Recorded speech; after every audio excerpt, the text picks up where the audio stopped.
योगेंद्र साहब, point of public importance पे आने से पहले एक थोड़ी सी एक बात है कि कोरम पूरा करना तो गवर्नमेंट की रिस्पॉन्सिबिलिटी है सर। और आप पॉइंट आउट कर रहे हैं सर? नहीं, मैं जब किया था तो तब आपने तो काउंटिंग नहीं की। वो जो हम में तुम में करार था चेयरमैन साहब, तुम्हें याद हो कि ना याद हो, कभी हम भी तुम में कभी हम में भी तुम में भी चाह थी, तुम्हें याद हो कि ना याद हो चेयरमैन साहब। अच्छा sir, point of public importance, point of public चाय भी पिलाऊंगा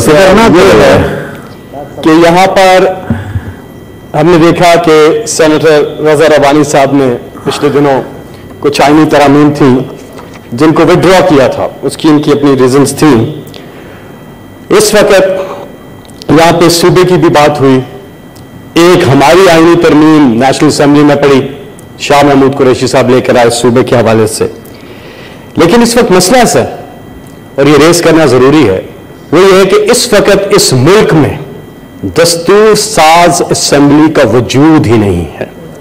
इस वक्त इस मुल्क में दस्तूर साज असेंबली का वजूद नहीं है। आईनी तरमीम कामयाब कराना तो बहुत दूर की बात है ना सर, आईनी तरमीम पेश भी नहीं हो सकती क्योंकि हाउस की तादाद ही पूरी नहीं है, हाउस की तादाद ही पूरी नहीं है आदि। तो इसलिए पेश तो हो सकती है, पेश हो भी जाए, एंटरटेन नहीं हो सकती। नहीं, टू थर्ड इस वक्त हमारे पास, इस वक्त मुल्क के अंदर दस्तूर साज असेंबली नहीं है। तो इसके लिए जरूरी यह है कि मैं इसलिए ये रेज कर रहा हूं कि इस चीज का मुअज़्ज़ज़ अदलिया नोटिस ले और इसका एक हल है, और हल भी तजवीज़ जो है वो जमहूरियत जो होती है और जमहूर से होती है।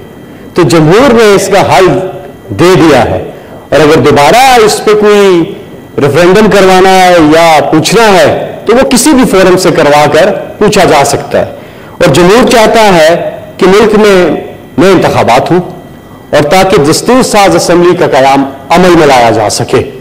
हुकूमत जिसकी भी आए इससे सरोकार नहीं, लेकिन अवाम की मैंडेट से आए और साफ और शफाफ इलेक्शन इस कौम के लिए बहुत जरूरी है जी। और यही आज का मेरा पॉइंट ऑफ पब्लिक इंपॉर्टेंस है जी।